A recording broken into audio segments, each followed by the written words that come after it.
Hi, we're back again with Lissa Black-Fassett, my wonderful friend, and we've got Darby with us. I'm going to lift this up so you can see Darby.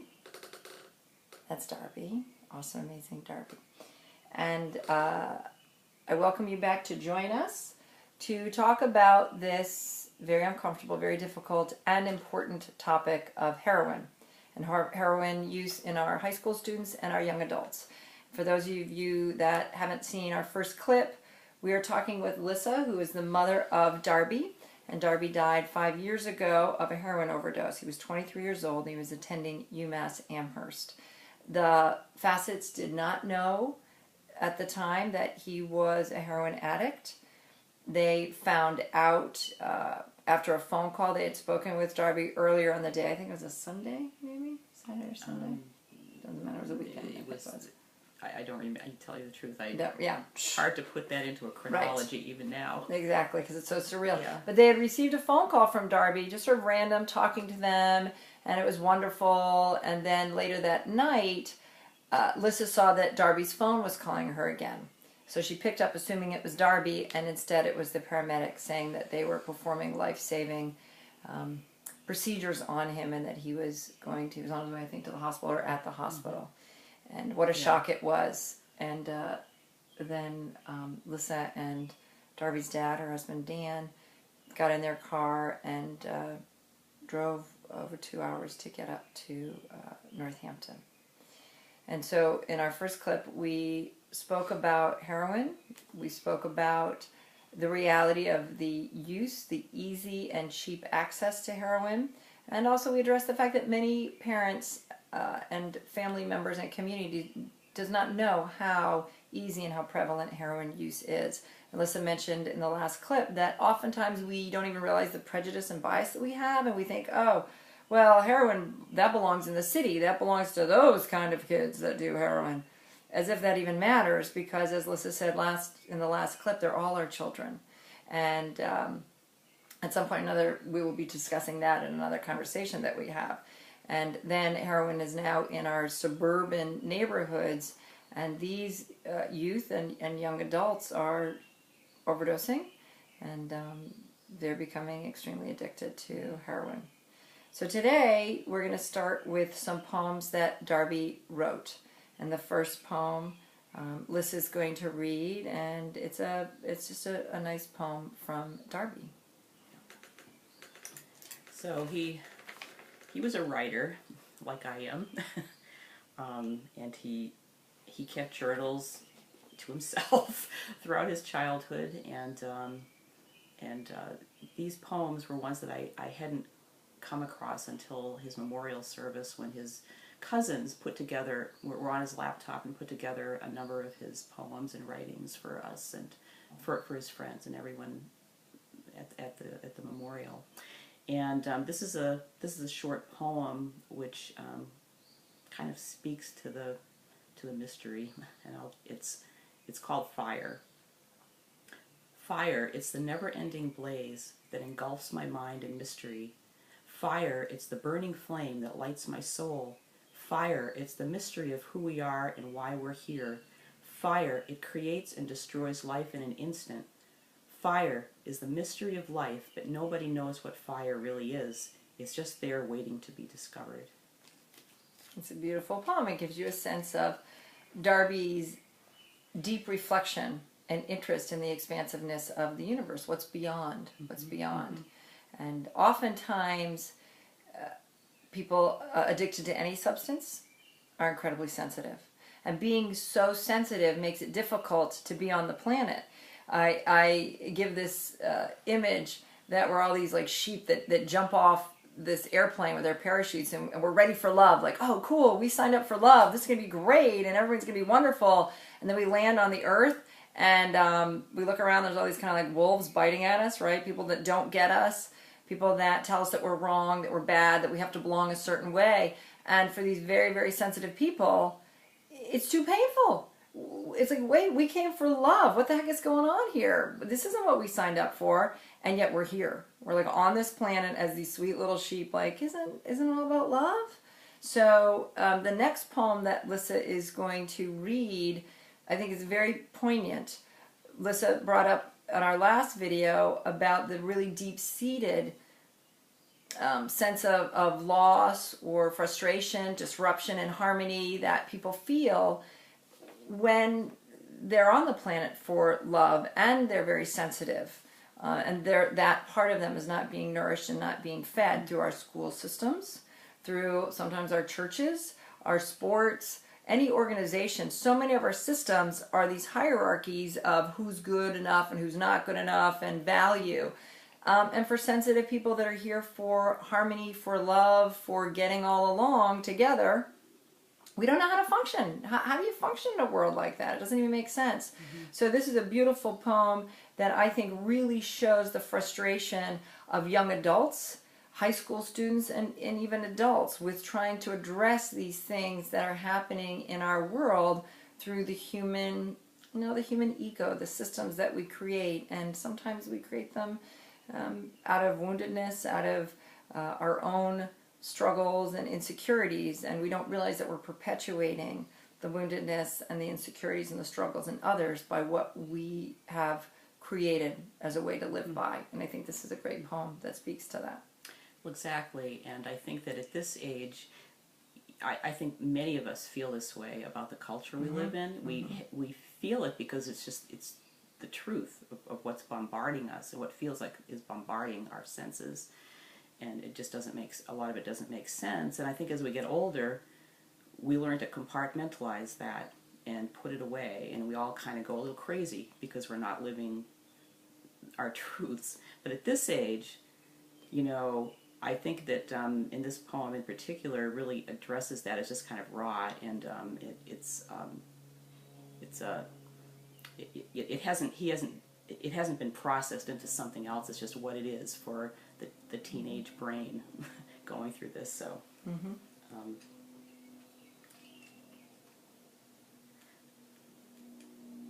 this is called Translucent Paradox Revised.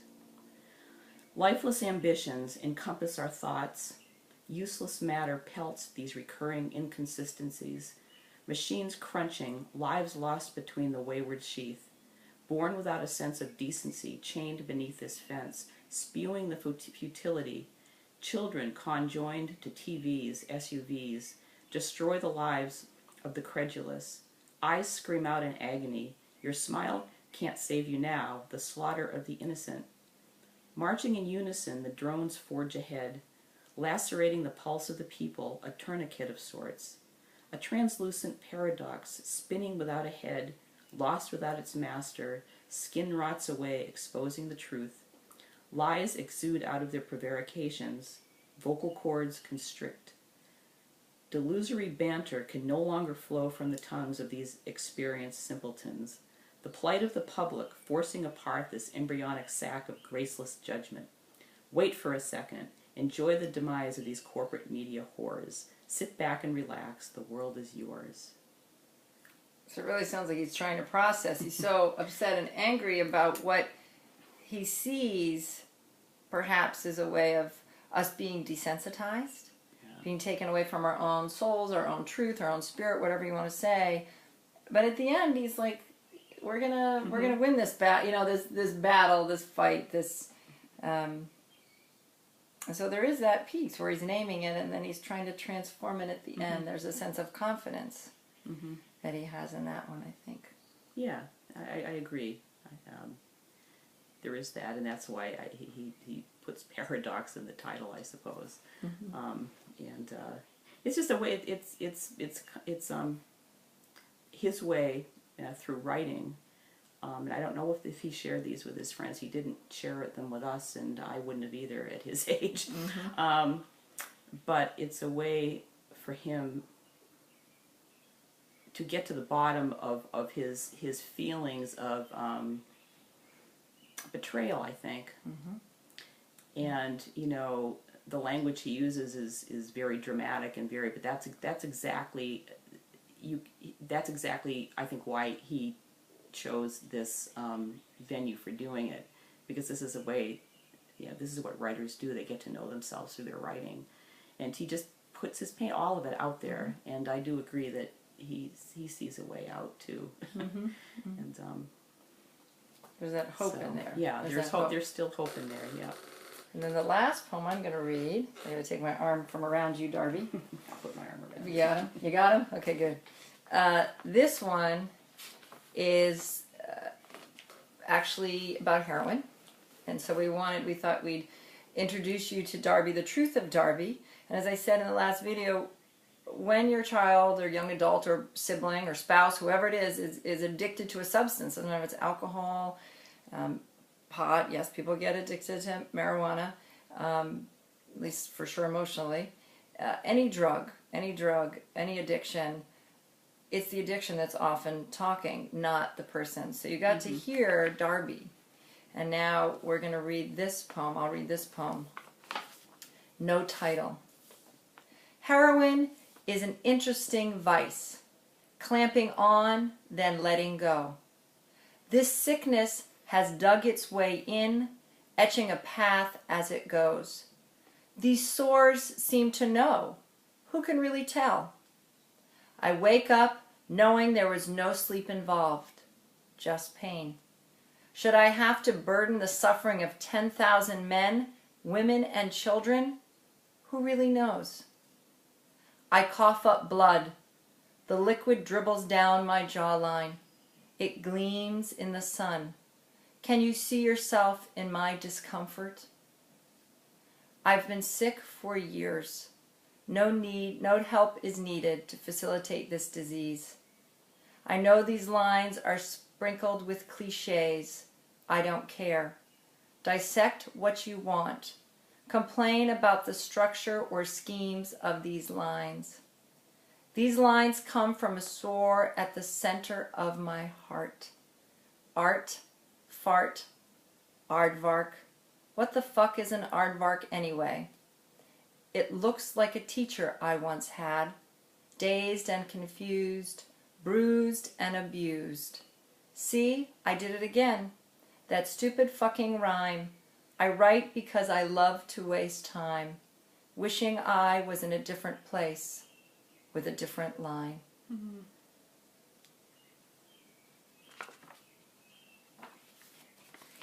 So we see our boy Darby, and we also see all the aspects of him, including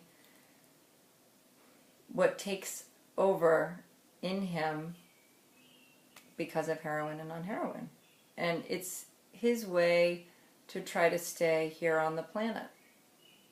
And yet it's a simultaneous way to get off the planet. Mm-hmm. You know, how to resolve this. How to resolve to be such a big, loving, sensitive spirit person in a world that feels so small, in a world that feels so painful, in a world that one can't really understand.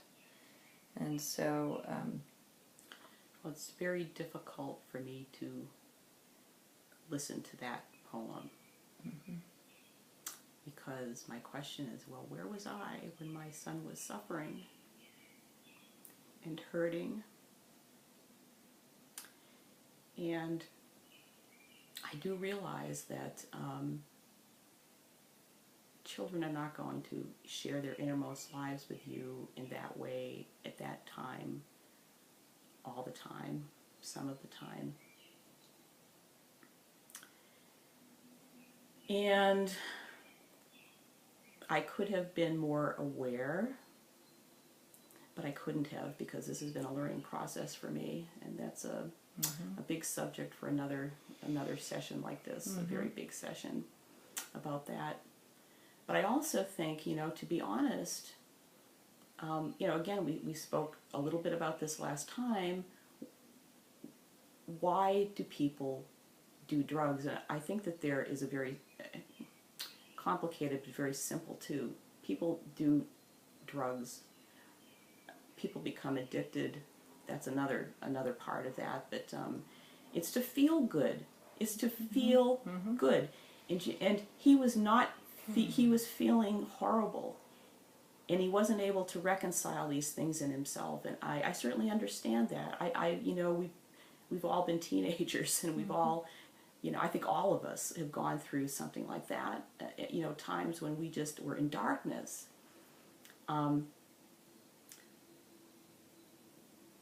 But, feeling better might be not just to feel what you might think is happiness, but just to go to sleep might be such a relief, when you're in such a dark place. It can be any of those things, but I think that's why we do it, and that brings up this other immense issue of what we do to each other as a culture, and we don't honor ourselves, we don't honor our truths, we don't support each other, we don't give each other the care that we need. And I'm not saying that these things aren't going to still happen, that people, go through these. Life. That's life. It's you go through these dark periods, and you come out of it. You have to go through these. It's like the only way out is through. Well, that's the truest thing I've ever heard. You go through it. You go through it. You go through it. But if there's no support, if there's no real support for that, and that's to me is the key to restructuring the way, seriously, the way we live in this world, and care for each other. And that's one of the major insights that I've had going through this process of losing him in this way. Yeah, one of the things that I do is I work with communities and families to do building of the community. There is a purposeful way to build community, whether it's a school, a family, our humanity at large.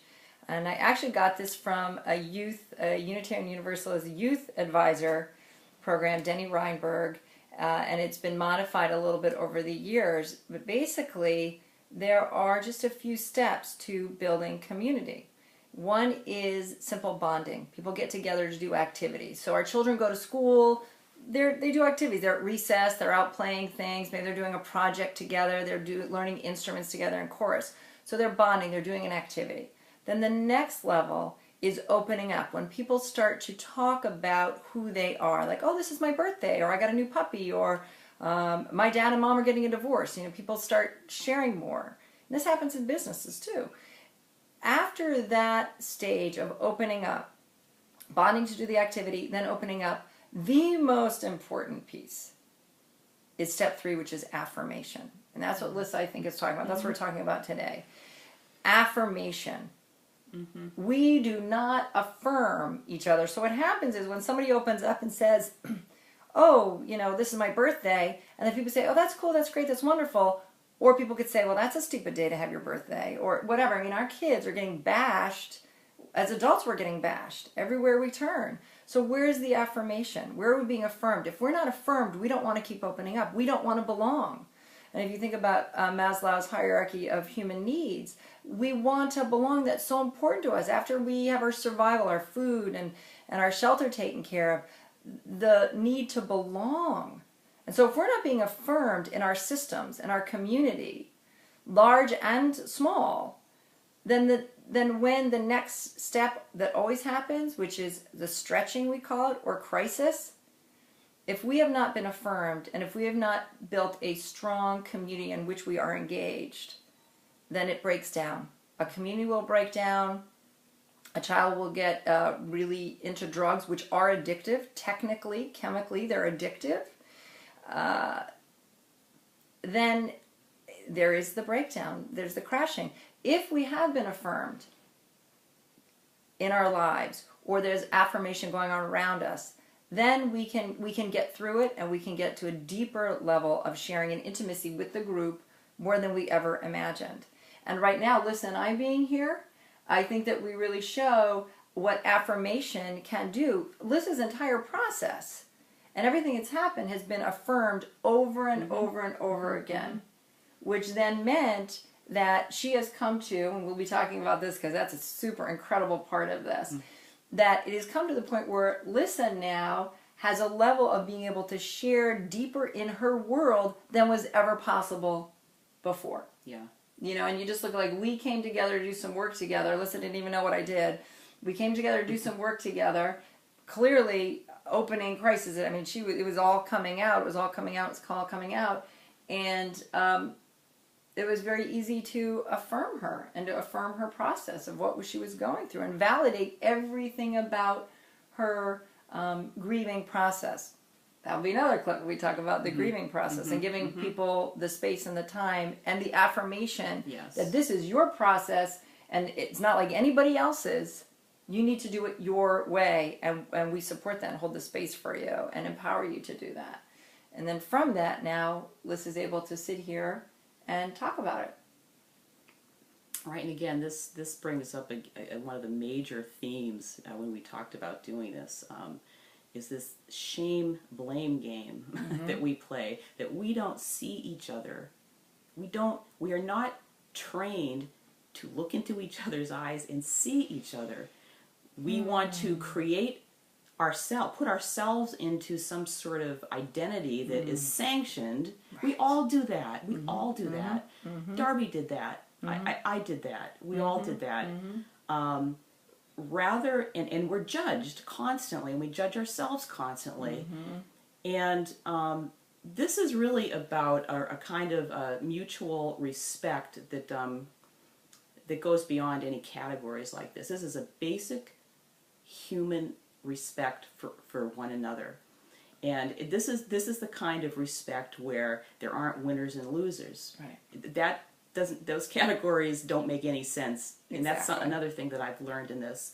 And also, with addiction, the process of addiction. So I just wanted to bring that up, that this is a huge piece of this. The judgment and the shame and the blame are just going to drive it into the ground, and we'll be keeping more secrets and become more dysfunctional. So I mean, I think that's why we're doing this. It's just to bring it. We all have stories. We all have these stories to tell. And when I have found that when I start talking about this with people, and I do it from a fearless place, and it took me a while to get there. But everyone says, "Oh, I'm glad you said that." Oh, and maybe tentatively, yes, this happened to me or a friend of mine. Exactly. And I was blown away by how many people have been through something like this. Right. And we need to know that. We need to share this with each other. This is what changes the culture. I believe that. I really do. That's right. So yeah. And we have another picture we want to show you today. Yes. We'll put Terry right here. This is a picture, a little story. On our last vacation together, we went to the Rockies in Colorado, and this was the year before he died in the summer, in July, near his birthday. And we were hiking in the mountains one day, and he was a photojournalist major in school, so we just got him a new camera for his birthday, and he was just really happy with that. And so we were climbing this mountain, and Darby crawled up the rock, like this rock formation, and this falcon was standing right on a rock. Incredible. Like they were like this close to each other, and we should have had the presence of mind saying, maybe you might want to move because he could tear your face off. But they were like this. But oh my God, this is so cool! And Darby was just, it was just amazing. So, well, eventually we did say so magical, but it was a magical thing. So this is a picture of it is. So Darby, like, hey Falcon, it's you. Hey, it's you, Darby. What's up? He took a picture of this, and this is a picture of the falcon he took, and we had this. My nephew Mark, who was also a wonderful photographer, worked with this image, and my nieces Heather and Johanna and Emily and my nephew Eric wrote a little a legend under this picture, which we had as part of his memorial. This is the picture he took and his close encounter with this falcon, and I just wanted to read a little bit about some of the like the Native American medicine around this and things associated with the falcon, which I have to get my glasses on for. It's us, all real all the time. I guess it's real. All real all the time. We're not faking anything here, folks. I can't see.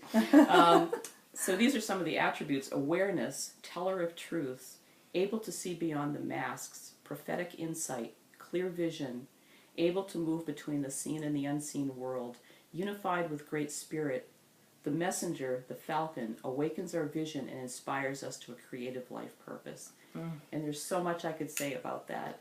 And Darby, there he is in a nutshell.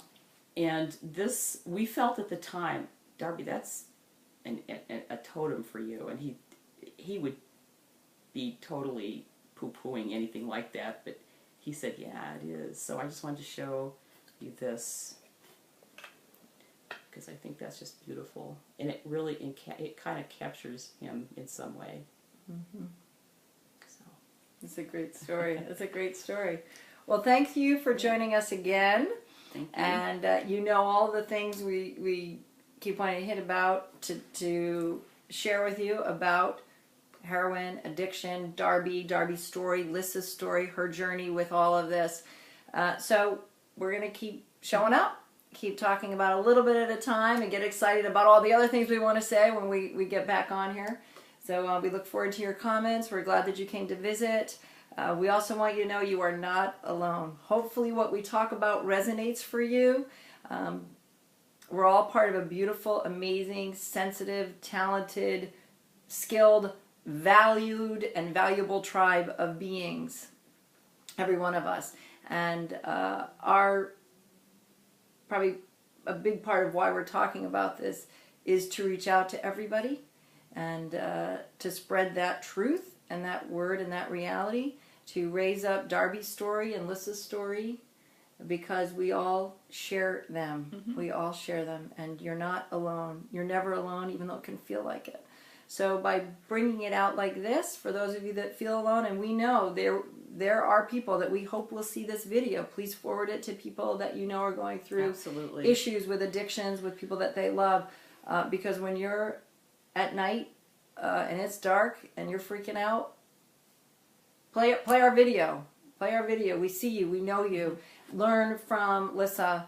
Know that we know what you're talking about. There's a lot of empathy here. There's a lot of compassion here. You are not alone. You're just not. Even if it feels that way, you're not. We get it. Mm-hmm. We get it.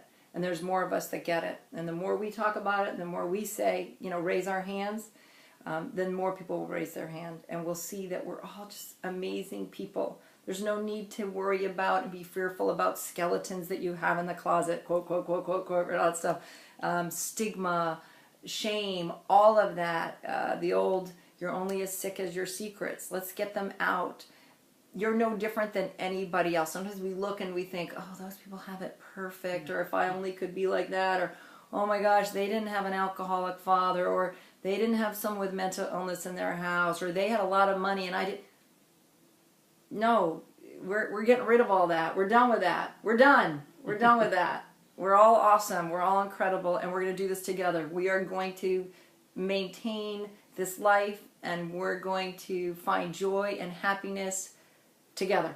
Right, exactly. And we're not claiming we have any answers. We are here to share. Mm-hmm. Because we're all trying to figure it out. That's what life is, right? We're just trying to figure it out. So it would be wonderful to hear from you too, and just open the conversation, mm-hmm. and know again, like Aileen says, know you're not alone. Mm-hmm. Yeah. Good. All right, we'll push that button now. Oh, is it right there? You got it.